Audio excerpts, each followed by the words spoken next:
Kip, Kip, Kip. It's a Kip Peltoniemi show.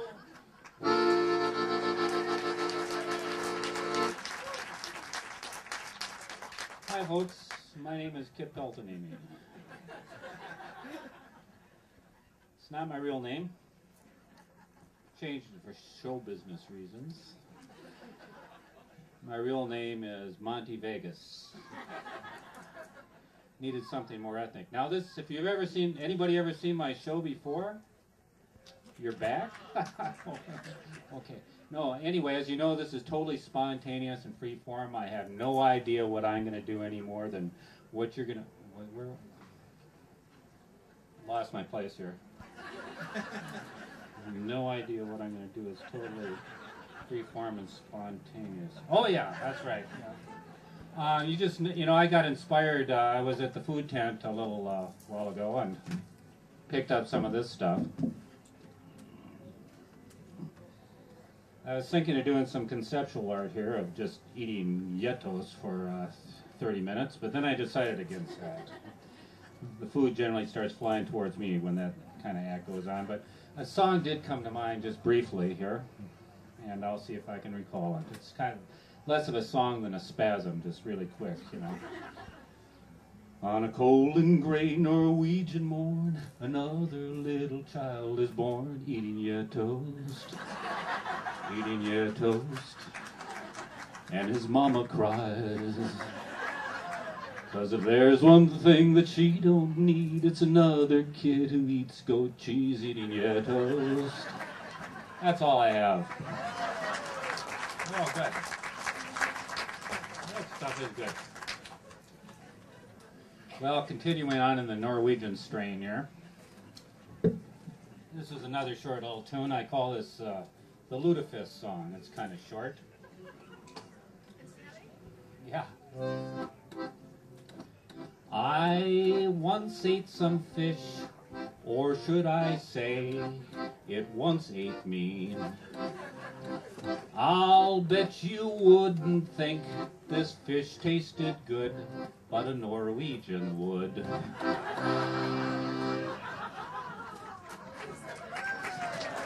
That's kind of painful, isn't it? Leave those Norwegians alone. I'm part Norwegian too. As a matter of fact, I will do another Norwegian song a little bit later. Anyway, I don't know if any of you have ever, well, I don't know if you've ever actually heard this song before, because it's my most, well, it's a fairly new song, and I'd have to say that it's my best song. So it's, I actually did a survey on this song. I polled the people. We conducted some scientific tests on this, and actually not everybody liked it, but you know, like 10% of the people really liked it, which was pretty good for me. And so we did a you know, a psychological analysis of those people. What kind of people really liked this song? And what we found out is that they were just spread totally across the spectrum in terms of ethnicity, religion, political party, or whatever. The 10% of the people, there was nothing, no metric that we could really grab that could tell us who these people are.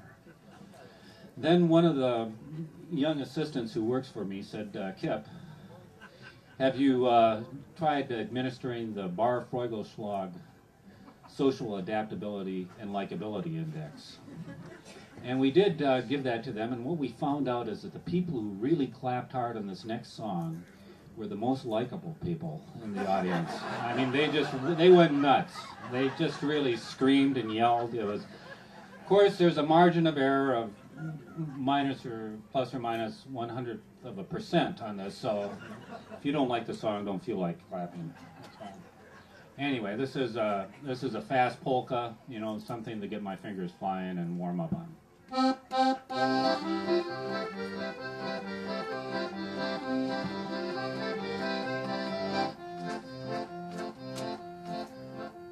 There was this guy named Johnny who loved this gal named Sue, and he swore to the moon and stars above there was nothing that he wouldn't do. to win her love and marry her, but there was a tiny glitch. He'd have to learn accordion before they could get hitched. You see, Sue just loved a polka, and she was the biggest fan of any fella, young or old, who played accordion. So he practiced on that squeeze box every night and day, and every time you'd hear him, this is what he'd play. He'd play the one-note polka, that's no joker, the one-note polka. He'd play the one-note polka, just one note was all that he could play. Accordion solo.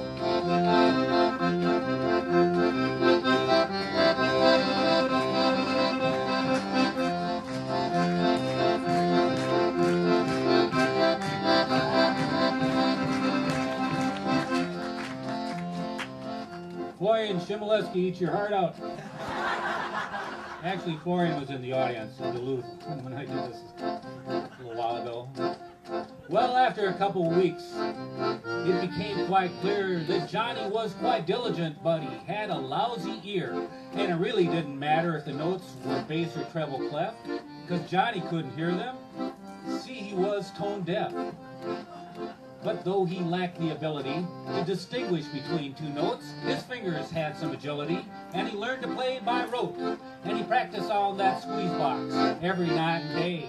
And every time you'd hear him, this is what he'd play. He'd play the one-note polka, that's no joker, the one-note polka. He'd play the one-note polka, just one note was all that he could play. I'll do it again, you liked it so much.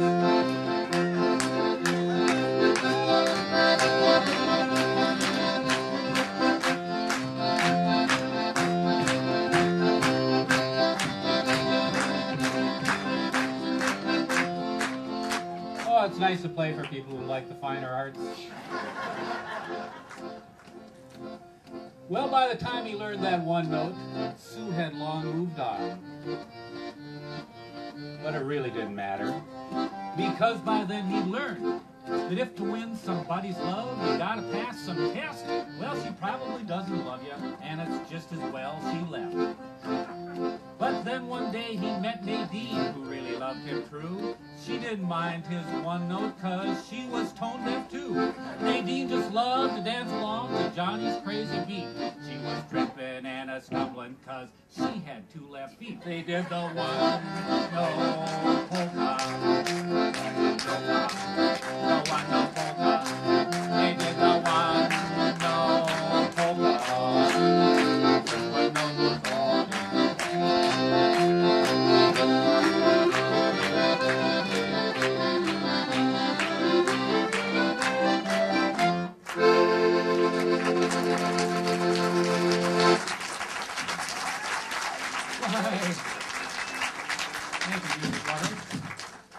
Well, you probably noticed that I'm wearing a feed cap. They're from my part of the world, which is the Finnish Triangle, and some of you probably know where that is.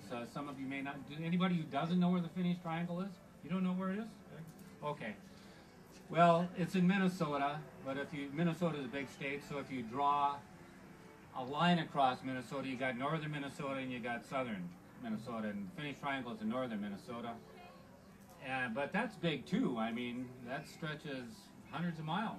And so if you draw a line in the middle of that, you've got northern Minnesota and you've got southern northern Minnesota. The Finnish Triangle is in southern northern Minnesota, but that's a big area too.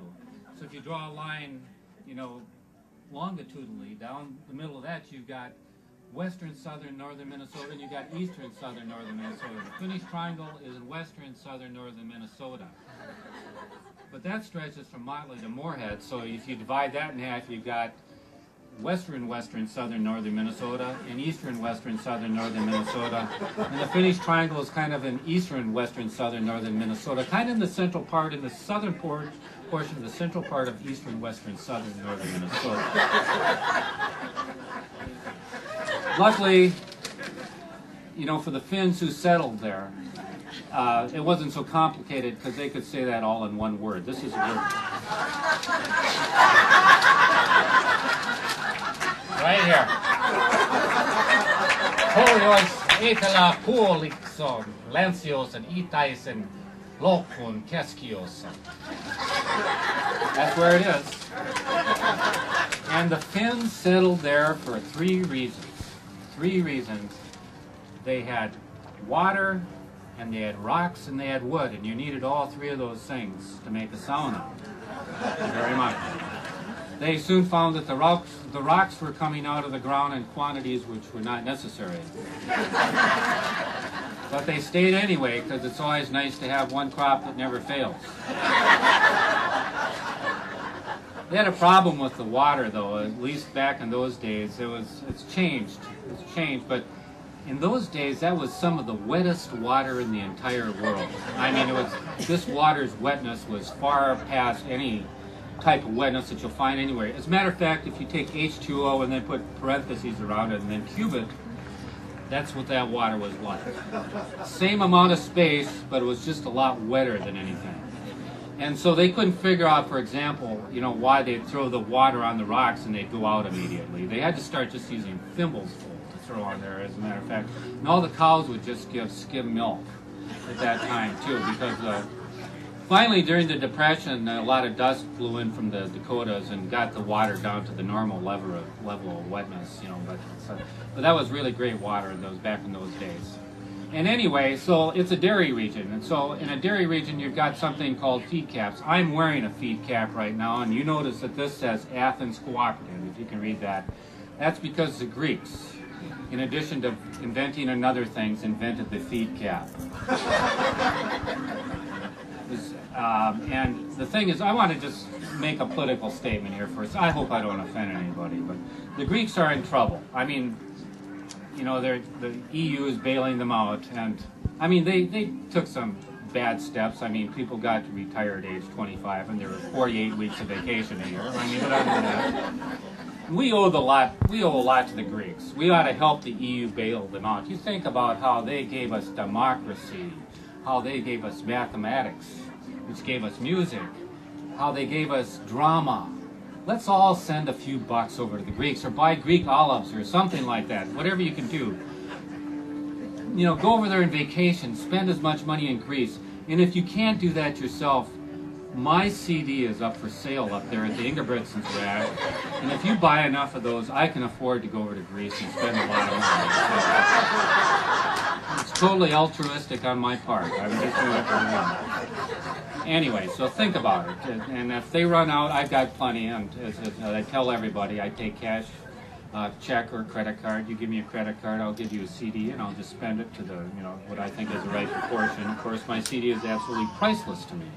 But anyway, so if you get a chance, not that I want to be too heavy-handed here. Oh boy, double barrel mics. Feel like a rock star. Or Anthony Weiner.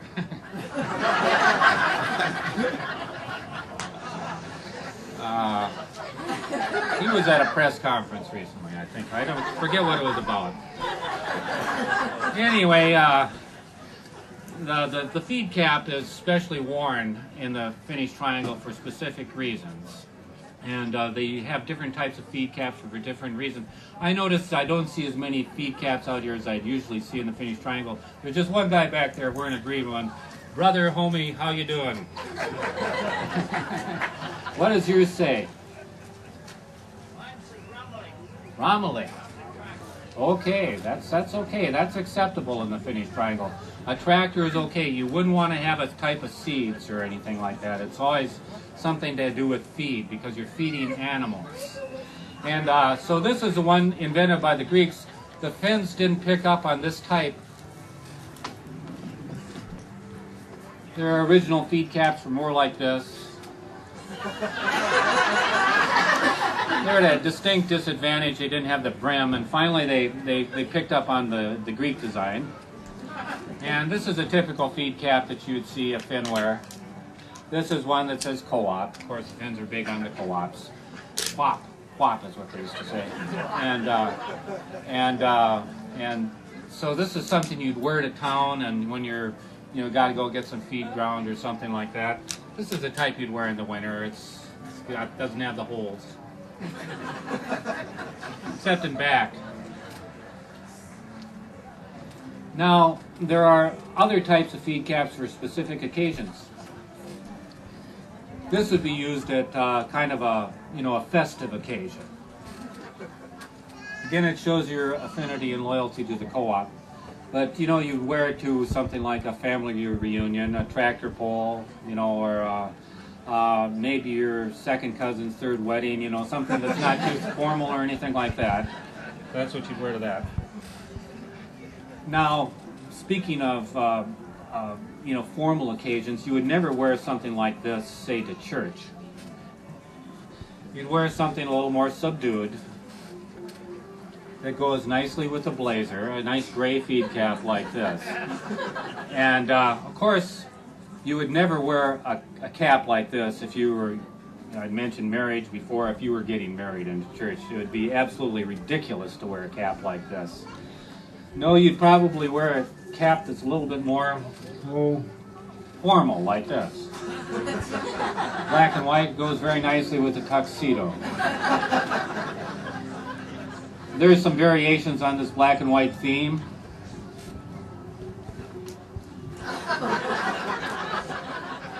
Here's one.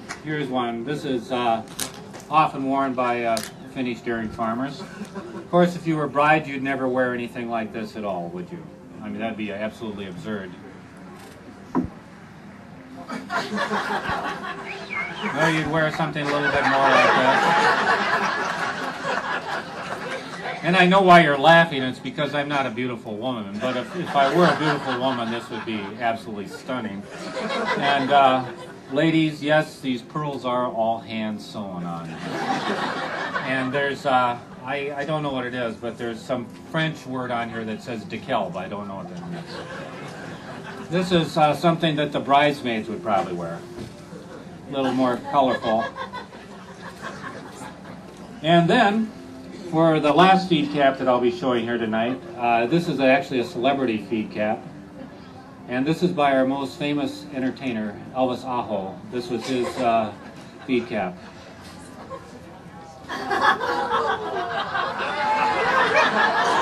Thank you very much.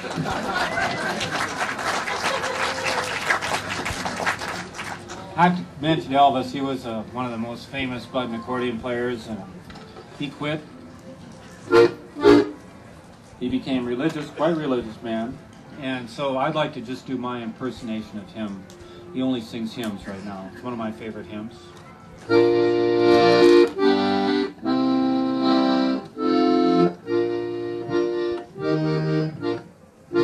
Well, I'm tired and I'm weary, and I must go on till the Lord comes and calls me away. Well, the morning's so bright, and the lamp is alive, and the night is dark as the sea. There will be peace in the valley for me someday. There will be peace in the valley someday. There'll be no sadness, no sorrow, no trouble I see.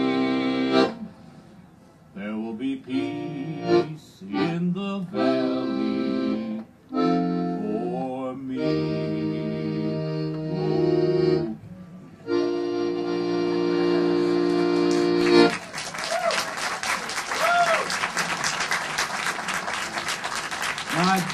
Thank you. I just want to say that if you don't think that I sounded like Elvis,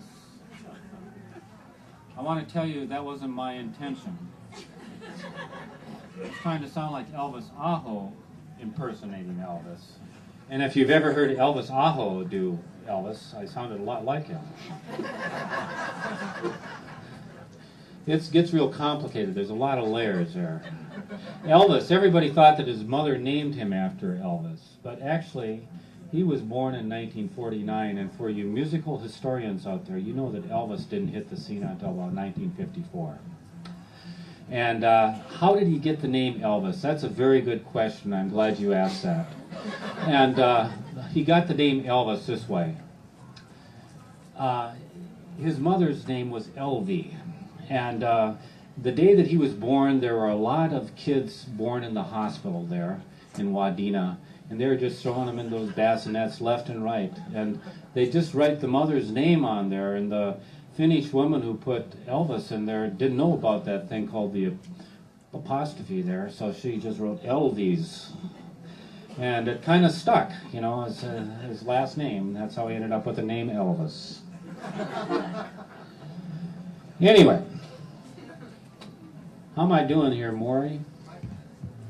He disappeared. I guess the stage is mine. Until they throw me off.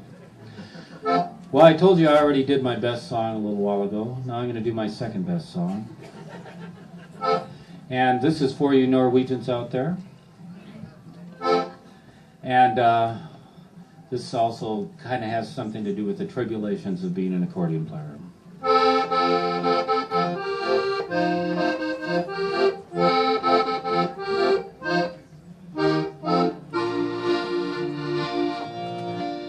I've been playing this thing so long, squeezing the same old songs. I know every shot they said came out of Sweden and Norway, where accordion's the name of the game, and guitar players get washed away like the rain.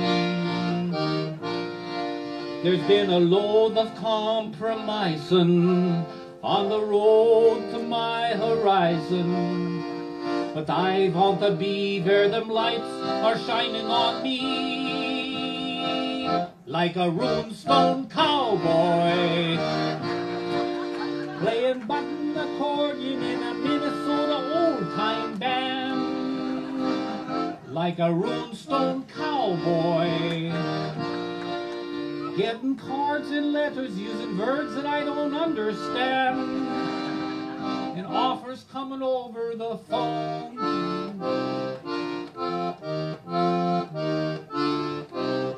It may sound a bit insane, but I really don't mind the pain. Still you're down when you're taking the Greyhound that's going to Fargo. Still I'll dream of the things I'll do. I got a package of Lefse and a can of snooze inside my boot.